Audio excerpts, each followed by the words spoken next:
पढ़ांगे कुलसियां दा खत एक अध्याय ਉਹਦੀ 9 ਆਇਤ ਤੋਂ ਜਿਹੜੀ ਅਸੀਂ ਲਾਸਟ ਟਾਈਮ ਦਿੱਤੇ ਪੜ੍ਹੀ ਸੀ ਔਰ ਉਹਦੇ ਤੇ ਅਸੀਂ ਸਿੱਖਿਆ ਸੀ। ਵਿਸ਼ਾ ਚੱਲ ਰਿਹਾ ਪ੍ਰਾਰਥਨਾ ਦੇ ਉੱਤੇ ਕਿ ਜਿਹੜੇ ਵਿਵਸਥਾ ਨੂੰ ਨਹੀਂ ਸੁਣਦੇ ਜਾਂ ਜਿਹੜੇ ਵਿਵਸਥਾ ਨੂੰ ਸੁਣਨ ਤੋਂ ਕੰਨ ਫੇਰ ਲੈਂਦੇ ਆ, ਪਰਮੇਸ਼ਵਰ ਨੂੰ ਉਹਨਾਂ ਦੀ ਪ੍ਰਾਰਥਨਾ, ਉਹਨਾਂ ਦੀ ਦੁਆ ਵੀ ਘਿਨਾਉਣੀ ਲੱਗਦੀ। ਸੋ ਇਹਦਾ ਮਤਲਬ ਇਹ ਆ ਕਿ ਜੇ ਅਸੀਂ ਚਾਹੁੰਦੇ ਹਾਂ ਕਿ ਪਰਮੇਸ਼ਵਰ ਸਾਡੀਆਂ ਪ੍ਰਾਰਥਨਾਵਾਂ ਨੂੰ ਸੁਣੇ ਤੇ ਫਿਰ ਅਸੀਂ ਸਭ ਤੋਂ ਪਹਿਲਾਂ ਫੈਸਲਾ ਇਹ ਲਈਏ ਕਿ ਉਹ ਸਾਡੀ ਪ੍ਰਾਰਥਨਾ ਸੁਣੇ, ਉਸ ਤੋਂ ਪਹਿਲਾਂ ਅਸੀਂ ਉਹਦੀ ਵਿਵਸਥਾ ਨੂੰ ਸੁਣੀਏ। Hallelujah, hallelujah. ਮਾਂ ਬਾਪ ਵੀ ਉਸੇ ਬੱਚੇ ਦੀ ਸੁਣਦਾ ਆ ਜਿਹੜਾ ਬੱਚਾ ਮਾਂ ਬਾਪ ਦੀ ਸੁਣਦਾ। ਪ੍ਰਭੂ ਯਿਸੂ ਮਸੀਹ ਨੇ ਕਿਹਾ ਵੀ ਉਹ ਕਿਹੜਾ ਮਾਂ ਬਾਪ ਆ ਵੀ ਜੇ ਉਹਦਾ ਬੱਚਾ ਉਹਦੇ ਕੋਲੋਂ ਮੱਛੀ ਮੰਗੇ ਤੇ ਉਹ ਉਹਨੂੰ ਸੱਪ ਦੇਵੇ। ਤੇ ਜੇ ਕਹਿੰਦਾ ਤੁਸੀਂ ਬੁਰੇ ਹੋ ਕੇ ਆਪਣੇ ਬੱਚਿਆਂ ਨੂੰ ਚੰਗੀਆਂ ਚੀਜ਼ਾਂ ਦੇਣੀਆਂ ਜਾਣਦੇ ਹੋ ਤੇ ਫਿਰ ਉਹ ਸਵਰਗੀ ਪਿਤਾ ਇਹਨਾਂ ਤੋਂ ਕਿੰਨਾ ਜ਼ਿਆਦਾ ਉੱਤਮ ਹੈ। Hallelujah, hallelujah. ਸੋ ਉਸੇ ਤਰ੍ਹਾਂ ਜਿਵੇਂ ਦੁਨੀਆ ਦਾ ਮਾਂ ਬਾਪ ਵੀ ਉਸੇ ਬੱਚੇ ਦੀ ਗੱਲ ਵੱਲ ਧਿਆਨ ਕਰਦਾ ਤੇ ਉਸੇ ਬੱਚੇ ਦੀ ਸੁਣਦਾ ਹੈ ਜਿਹੜਾ ਬੱਚਾ ਮਾਂ ਬਾਪ ਦੀ ਸੁਣਦਾ ਆ। ਸੋ ਆਤਮਿਕ ਪਿਤਾ ਦਾ ਵੀ ਸਿਸਟਮ ਇਸੇ ਤਰ੍ਹਾਂ ਦਾ ਹੀ ਹੈ, ਉਹ ਵੀ ਉਹਨਾਂ ਦੀ ਹੀ ਸੁਣਦਾ ਆ ਜਿਹੜੇ ਉਹਦੀ ਸੁਣਦੇ ਆ। ਹਾਲੇਲੂਇਆ। ਲੇਕਿਨ ਇਹਦੇ ਉਲਟ ਅਸੀਂ ਜਾਈਏ ਤੇ ਸੰਸਾਰ ਦੇ ਵਿੱਚ ਅੱਜ ਲੱਖਾਂ ਗਵਾਹੀਆਂ ਅਸੀਂ ਐਸੀਆਂ ਸੁਣਦੇ ਆ ਜਿਹੜੇ ਸਾਡੇ ਸਾਹਮਣੇ ਸਾਨੂੰ ਪਤਾ ਵੀ ਹੁੰਦਾ ਵੀ ਇਹ ਤੇ ਪਰਮੇਸ਼ਵਰ ਦੀ ਸੁਣਦੇ ਹੀ ਨਹੀਂ। ਸਾਨੂੰ ਸਾਫ਼ ਪਤਾ ਹੁੰਦਾ, ਅਸੀਂ ਜੱਜਮੈਂਟ ਨਹੀਂ ਕਰਦੇ, ਸਾਨੂੰ ਵੈਸੇ ਹੀ ਪਤਾ ਹੁੰਦਾ ਵੀ ਇਹ ਬੰਦਾ ਵਿਵਸਥਾ ਨੂੰ ਤੇ ਸੁਣਨ ਤੋਂ ਕੰਨ ਫੇਰਦਾ ਆ, ਇਹ ਤੇ ਪਰਮੇਸ਼ਵਰ ਦੀ ਸੁਣਦਾ ਹੀ ਪਰ ਕੰਮ ਉਹਦੇ ਸਾਰੇ ਹੁੰਦੇ ਆ। ਉਲਟ ਇਹਦੇ ਕਿ ਉਹ ਸਾਡੀਆਂ ਭਾਵੇਂ ਦੁਆਵਾਂ ਦਾ ਜਵਾਬ ਲੇਟ ਆਵੇ ਜਾਂ ਇਦਾਂ ਲੱਗੇ ਵੀ ਸ਼ਾਇਦ ਸਾਡੀ ਨਹੀਂ ਸੁਣੀ ਜਾਂਦੀ ਹਨਾ, ਪਰ ਉਹਨਾਂ ਦੀ ਗੱਡੀ ਖਰਾਬ ਹੁੰਦੀ ਤੇ ਪ੍ਰਾਰਥਨਾ ਕਰਦੇ ਗੱਡੀ ਸਹੀ ਹੋ ਜਾਂਦੀ ਹੈ ਨਾ, ਸਾਨੂੰ ਪੈਸੇ ਵੀ ਲਾਉਣੇ ਪੈ ਜਾਂਦੇ ਹੁੰਦਾ ਨਾ ਏਦਾਂ ਹਨਾ।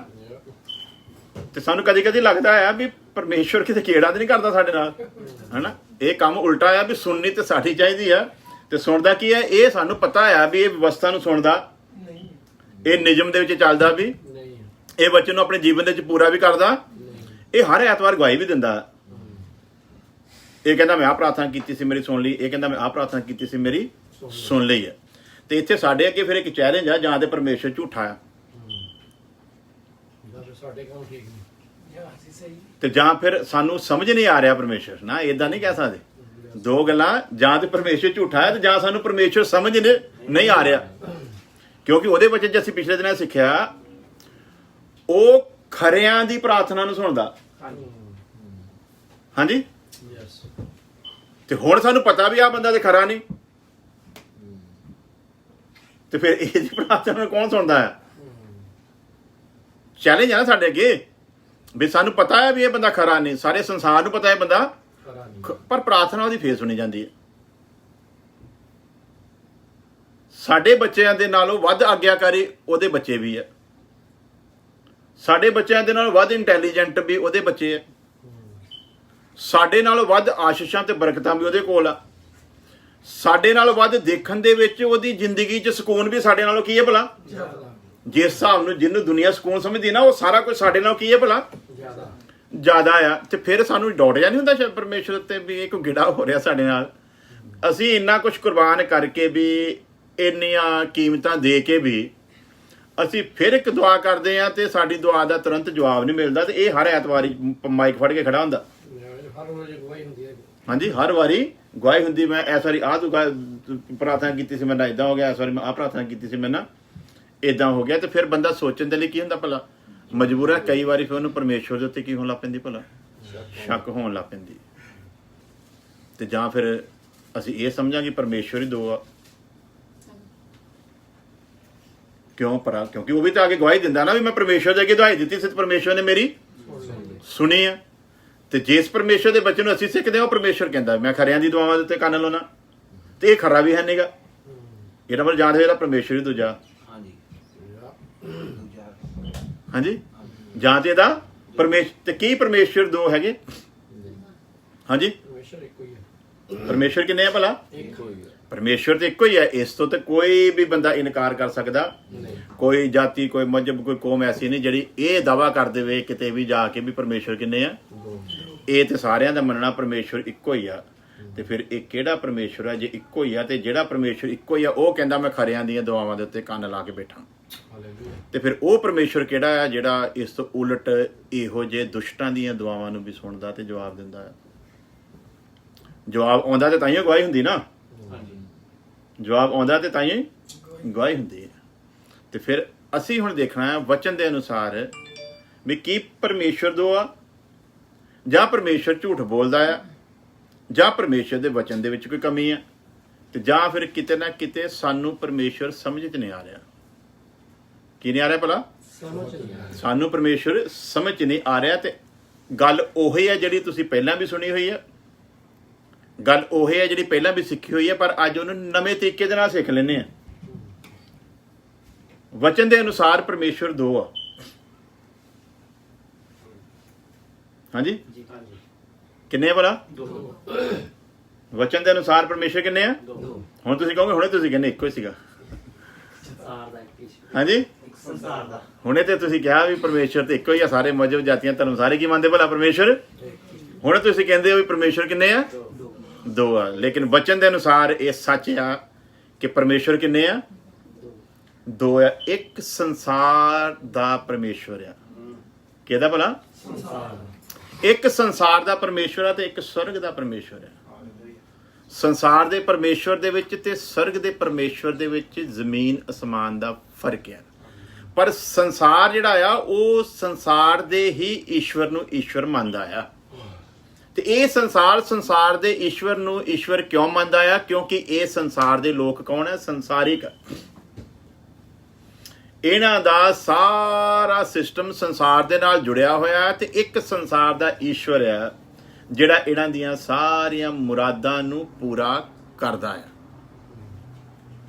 ਕੀ ਕਰਦਾ ਭਲਾ?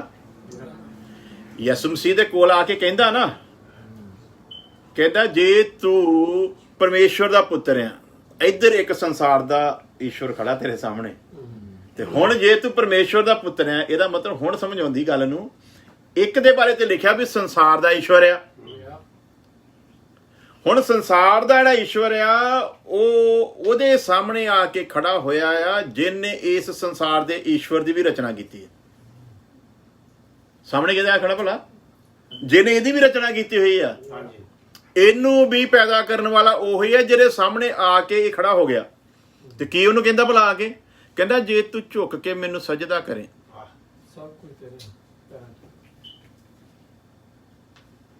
ਯਿਸੂ ਮਸੀਹ ਨੂੰ ਆ ਕੇ ਕੀ ਕਹਿ ਰਿਹਾ? ਜੇ ਤੂੰ ਝੁੱਕ ਕੇ ਮੈਨੂੰ ਸਜਦਾ ਕਰੇ। ਆ ਦੇਖ ਸੰਸਾਰ ਦਾ ਜਲਾਲ ਸਾਰਾ। ਹਾਂਜੀ, ਦੇਖ ਸ਼ਾਨੋ ਸ਼ੌਕਤ ਸੰਸਾਰ ਦੀ। ਜੇ ਤੂੰ ਮੈਨੂੰ ਝੁੱਕ ਕੇ ਸਜਦਾ ਕਰੇ ਤੇ ਸਭ ਕੁਝ ਮੈਂ ਤੈਨੂੰ ਦੇ ਦੂੰਗਾ। ਦੇਖੋ ਕੈਸਾ ਚੈਲੰਜ ਆ। ਕਿਹਦੇ ਅੱਗੇ? ਚੈਲੰਜ ਵੀ ਕਿਹਨੂੰ ਕਰ ਰਿਹਾ ਭਲਾ? ਆਪਣੇ ਹੀ ਬਣਾਉਣ ਵਾਲੇ ਨੂੰ ਚੈਲੰਜ ਕਰ ਰਿਹਾ ਆ। ਜਿਹਨੇ ਉਹਦੇ ਇਖਤਿਆਰ ਦੇ ਵਿੱਚ ਕੀਤਾ ਆ ਉਹਨੂੰ ਹੀ ਚੈਲੰਜ ਕਰ ਰਿਹਾ। ਸਾਡੀ ਤੁਹਾਡੀ ਕੀ ਔਕਾਤ ਹੈ? ਕੀ ਸ਼ੈਤਾਨ ਨੂੰ ਉਸ ਵਕਤ ਪਤਾ ਨਹੀਂ ਗੱਲ ਕਿਹਦੇ ਨਾਲ ਕਰਦਾ ਪਿਆ? ਸ਼ੈਤਾਨ ਨੂੰ ਪਤਾ ਮੈਂ ਗੱਲ ਕਿਹਦੇ ਨਾਲ ਕਰਨ ਆਇਆ ਆ। ਇਹ ਬਾਹਰੋਂ ਤੇ ਬੇਸ਼ੱਕ ਮਨੁੱਖ ਜਿਹਾ ਨਜ਼ਰ ਆਉਂਦਾ, ਪਰ ਅੰਦਰੋਂ ਉਹ ਹੀ ਆ ਜਿਹਨੇ ਮੈਨੂੰ ਵੀ ਬਣਾਇਆ। ਹਾਲੇਲੂਇਆ। ਪਰ ਇਹ ਹੁਣ ਪਰਖਣ ਕਿਹਨੂੰ ਆਇਆ ਭਲਾ? ਇਹ ਅੰਦਰਲੇ ਇਹਨੂੰ ਨਹੀਂ ਪਰਖਣ ਆਇਆ। ਉਹਦੇ ਬਾਰੇ ਤੈਨੂੰ ਪਤਾ ਵੀ ਉਹ ਤੇ ਮੈਨੂੰ ਭਸਮ ਕਰਨ ਦੀ ਕੁਦਰਤ ਰੱਖਦਾ ਆ। ਅੰਦਰ ਵਾਲੇ ਨੂੰ ਨਹੀਂ ਪਰਖ ਸਕਦਾ। ਅੰਦਰ ਵਾਲੇ ਦੇ ਨਾਲ ਇਦਾਂ ਗੱਲ ਵੀ ਨਹੀਂ ਕਰ ਸਕਦਾ। ਇਹ ਬਾਹਰ ਵਾਲੇ ਦੇ ਨਾਲ ਗੱਲ ਕਰਦਾ ਪਿਆ ਆ। ਕਿਉਂ? ਕਿਉਂਕਿ ਇਹਨੂੰ ਪਤਾ ਬਾਹਰ ਵਾਲਾ ਕਮਜ਼ੋਰ ਆ, ਇਹ ਟੁੱਟ ਸਕਦਾ ਆ, ਪਰ ਜਿਹੜਾ ਅੰਦਰ ਵਾਲਾ ਉਹ ਟੁੱਟ ਸਕਦਾ ਨਹੀਂ। ਅੱਜ ਤੁਹਾਡੇ ਸਾਡੇ ਅੱਗੇ ਵੀ ਜਦੋਂ ਉਹ ਆਉਂਦਾ ਆ ਤੇ ਸਾਡੇ ਬਾਹਰ ਵਾਲੇ ਨੂੰ ਚੈਲੰਜ ਕਰਨ ਆਉਂਦਾ, ਅੰਦਰ ਵਾਲੇ ਨੂੰ ਚੈਲੰਜ ਕਰ ਸਕਦਾ। ਵਚਨ 'ਚ ਇਸੇ 'ਚ ਲਿਖ ਕੇ ਦਿੱਤਾ ਨਾ, ਜਿਹੜਾ ਤੁਹਾਡੇ ਅੰਦਰ ਆ ਉਹ ਉਹਦੇ ਨਾਲੋਂ ਕਿਤੇ ਜ਼ਿਆਦਾ ਤਾਕਤਵਰ ਆ ਜਿਹੜਾ ਸਾਹਮਣੇ ਖੜਾ ਆ। ਤੇ ਹੁਣ ਇਹਨੂੰ ਪਤਾ ਹੈ ਜਿਹੜਾ ਅੰਦਰ ਵਾਲਾ ਨਾ ਉਹਦੇ ਨਾਲ ਮੈਂ ਯੁੱਧ ਕਰ ਸਕਦਾ। ਅੰਦਰ ਵਾਲੇ ਦੇ ਸਾਰੇ ਖਿਆਲਾਤ ਸਵਰਗੀ ਹੈ। ਅੰਦਰ ਵਾਲਾ ਕੌਣ ਹੈ ਭਲਾ? ਸਵਰਗੀ ਹੈ। ਅੰਦਰ ਵਾਲਾ ਪਰਮੇਸ਼ਵਰ ਦੀ ਜਾਤ ਆ। ਅੰਦਰ ਵਾਲੇ ਨੇ ਪਰਮੇਸ਼ਵਰ ਦੇ ਬੀਜ ਤੋਂ ਜਨਮ ਲਿਆ ਆ। ਅੰਦਰ ਵਾਲਾ ਪਰਮੇਸ਼ਵਰ ਹੀ ਆ। ਇਸ ਲਈ ਅੰਦਰ ਵਾਲੇ ਦਾ ਕੋਈ ਨੁਕਸਾਨ ਕਰ ਸਕਦਾ ਨਹੀਂ ਆ। ਤੇ ਅੰਦਰ ਵਾਲੇ ਨੂੰ ਨੁਕਸਾਨ ਪਹੁੰਚਾਉਣ ਦੇ ਲਈ ਇਹ ਬਾਹਰ ਵਾਲੇ ਦੇ ਉੱਤੇ ਅਟੈਕ ਕਰਦਾ ਆ। ਕੀ ਕਰਦਾ ਭਲਾ? ਬਾਹਰ ਵਾਲੇ ਦੇ ਉੱਤੇ ਅਟੈਕ ਕਰਦਾ ਆ। ਬਾਹਰ ਵਾਲਾ ਜਦੋਂ ਕਮਜ਼ੋਰ ਹੁੰਦਾ ਤੇ ਅੰਦਰ ਵਾਲਾ ਮਾਯੂਸ ਹੁੰਦਾ। ਤੇ ਅੰਦਰ ਵਾਲਾ ਮਾਯੂਸ ਇਸ ਲਈ ਹੁੰਦਾ ਵੀ ਤੈਨੂੰ ਜਦੋਂ ਪਤਾ ਆ ਕਿ ਤੇਰੇ ਅੰਦਰ ਕੋਈ ਹੈਗਾ ਆ ਜਿਹੜਾ ਤੇਰਾ ਸ੍ਰਿਸ਼ਟੀ ਕਰਤਾ ਆ, ਤੇ ਫਿਰ ਤੈਨੂੰ ਮਾਯੂਸ ਹੋਣ ਦੀ ਜ਼ਰੂਰਤ ਨਹੀਂ। ਫਿਰ ਤੈਨੂੰ ਮਾਯੂਸ ਹੋਣਾ ਚਾਹੀਦਾ ਨਹੀਂ। ਤੇ ਇਹ ਹੁਣ ਯਿਸੂ ਮਸੀਹ ਦੇ ਅੱਗੇ ਆ ਕੇ ਜਦੋਂ ਇੰਨੀ ਗੱਲ ਕਰ ਸਕਦਾ ਆ ਵੀ ਤੂੰ ਝੁਕ ਕੇ ਮੈਨੂੰ ਸਜਦਾ ਕਰ ਤੇ ਮੈਂ ਤੈਨੂੰ ਸਾਰਾ ਕੁਝ ਦੇ ਦੂੰਗਾ, ਇਹਦਾ ਮਤਲਬ ਇੱਕ ਸੰਸਾਰ ਦਾ ਈਸ਼ਵਰ ਆ ਜਿਹਨੂੰ ਸੰਸਾਰ ਦੇ ਲੋਕ ਬਹੁਤ ਜ਼ਿਆਦਾ ਪਿਆਰ ਕਰਦੇ ਆ। ਅੱਜ ਭੀੜਾਂ ਵੀ ਸੰਸਾਰ ਦੇ ਈਸ਼ਵਰ ਦੇ ਡੇਰੇ ਉੱਤੇ ਤੁਹਾਨੂੰ ਜ਼ਿਆਦਾ ਮਿਲਣਗੀਆਂ।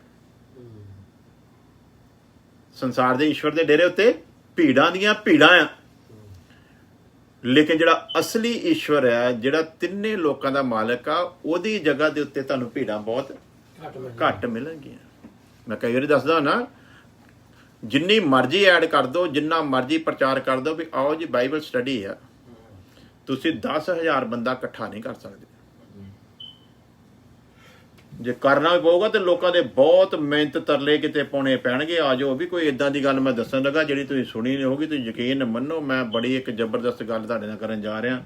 ਤੇ ਜਾਂ ਫਿਰ ਉਹਨਾਂ ਨੂੰ ਇਦਾਂ ਦਾ ਕੋਈ ਡਰਾ ਪਾਤਾ ਜਾਵੇ ਵੀ ਜੇ ਤੁਸੀਂ ਨਾ ਸੁਣਿਆ ਤੁਹਾਡਾ ਸਤਿਆਨਾਸ਼ ਹੋਣ ਵਾਲਾ ਹੀ ਹੋ। ਫਿਰ ਭਾਵੇਂ ਡਰਦੇ ਆ ਜਾਣ ਸੁਣਨ ਵਾਸਤੇ ਵਚਨ ਨੂੰ, ਲੇਕਿਨ ਉਦਾਂ ਜੇ ਕਹੀਏ ਵੀ ਆ ਜਾਓ ਵਚਨ ਨੂੰ ਸਿੱਖੀਏ ਤੇ ਫਿਰ ਕੋਈ ਆਉਣ ਵਾਲਾ ਨਹੀਂ ਆ। ਤੇ ਇਹਦੇ ਉਲਟ ਕਹਿ ਦੋ ਵੀ ਉਹ ਆ ਰਿਹਾ ਹੀ ਉਹ ਪਾਸਟਰ ਜਿਹਦੇ ਕਹਿਣ ਦੇ ਨਾਲ ਮੁਰਦੇ ਵੀ ਜਿੰਦਾ। ਤੇ ਫਿਰ ਦੇਖੋ ਕਿੰਨੀ ਭੀੜ ਲਾਦੀ ਹੈ ਹਨਾ। ਫਿਰ 7 ਕਰੋੜ ਬੰਦਾ ਵੀ ਇਕੱਠਾ ਹੋ ਜਾਂਦਾ। ਫਿਰ ਤੇ ਜਿਹੜਾ ਮਨ ਨਹੀਂ ਵੀ ਕਰਦਾ ਉਹਨੇ ਤੇ ਜਾਣਾ ਹੀ ਜਾਣਾ, ਉਹ ਨਾਲ ਚਾਰਾਂ ਨੂੰ ਲੈ ਕੇ ਜਾਂਦਾ ਆ ਜਾਓ ਆ ਗਏ ਹੀ ਉਹ ਜਿੱਥੇ ਕੀ ਰਹਿਣਾ ਭਲਾ ਆ ਜਾਓ ਇੱਕ ਆ ਗਿਆ ਜਿੱਥੇ ਕੰਮ ਬਣਨਾ ਆ। ਤੇ ਲੋਕੀ ਆਉਂਦੇ ਆਏ ਸੀ ਨਾ ਇੱਥੇ ਸਾਡੇ ਇੱਕ ਬਾਬਾ ਜੀ ਪਿਛਲੇ ਦਿਨਾਂ 'ਚ ਟੋਰਾਂਟੋ, ਤੇ ਲੋਕੀ ਕੈਲੀਫੋਰਨੀਆ ਤੋਂ ਟਿਕਟਾਂ ਕਰਾ ਕੇ ਆਉਂਦੇ ਸੀ। ਉੱਥੇ ਲੋਕਲ ਚਰਚ ਵਿੱਚ ਨਹੀਂ ਜਾਂਦੇ, ਉਹ ਉੱਥੇ ਦੀ ਲੋਕਲ ਚਰਚ 'ਚ ਜਾਣਾ ਪਸੰਦ ਨਹੀਂ ਉਹਨਾਂ ਨੂੰ, ਪਰ 4,500 ਕਿਲੋਮੀਟਰ ਦੀ ਟਿਕਟ ਕਟਾ ਕੇ ਆ ਰਹੇ ਆ। ਇੱਥੇ ਆ ਕੇ ਰਹਿ ਵੀ ਰਹੇ ਆ। ਫਿਰ ਉਹਨੂੰ ਮਿਲਣ ਦੇ ਲਈ ਹੋਟਲ ਦੇ ਵਿੱਚ ਅਗਲਾ ਠਹਿਰਿਆ ਹੈ, ਉਹਨੂੰ ਮਿਲਣ ਦੇ ਲਈ ਫੀਸ ਰੱਖੀ ਹੋਈ ਆ। ਜਿਹਨੇ ਜਲਦੀ ਮਿਲਣਾ ਆ ਉਹਦਾ $100, ਜਿਹਨੇ ਥੋੜਾ ਜਿਹਾ ਹੋਰ ਜਲਦੀ ਮਿਲਣਾ ਉਹਦਾ $500, ਜਿਹਨੇ ਥੋੜਾ ਜਿਹਾ ਹੋਰ ਜਲਦੀ ਮਿਲਣਾ $1,000। ਹਾਂਜੀ ਏਦਾਂ ਤਿਆਰ ਖੜੇ ਨੇ। ਇੱਥੇ ਤੇ ਫਟਿਆ ਨੋਟ ਵੀ ਪਾਉਂਦੇ ਡਾਲਰ ਦਾ, ਉਹ ਵੀ ਬਾਅਦ ਸੋਚਿਆ ਚੱਲੂਗਾ ਕਿ ਨਹੀਂ। ਹੁਣ ਕੋਰੋਨਾ ਵਾਸਤੇ ਕਰਕੇ ਆਪ ਹੀ ਡਰ ਲੱਗਦਾ ਵੀ ਇਹਨੂੰ ਹੱਥ ਵੀ ਲਾਈਏ ਕਿ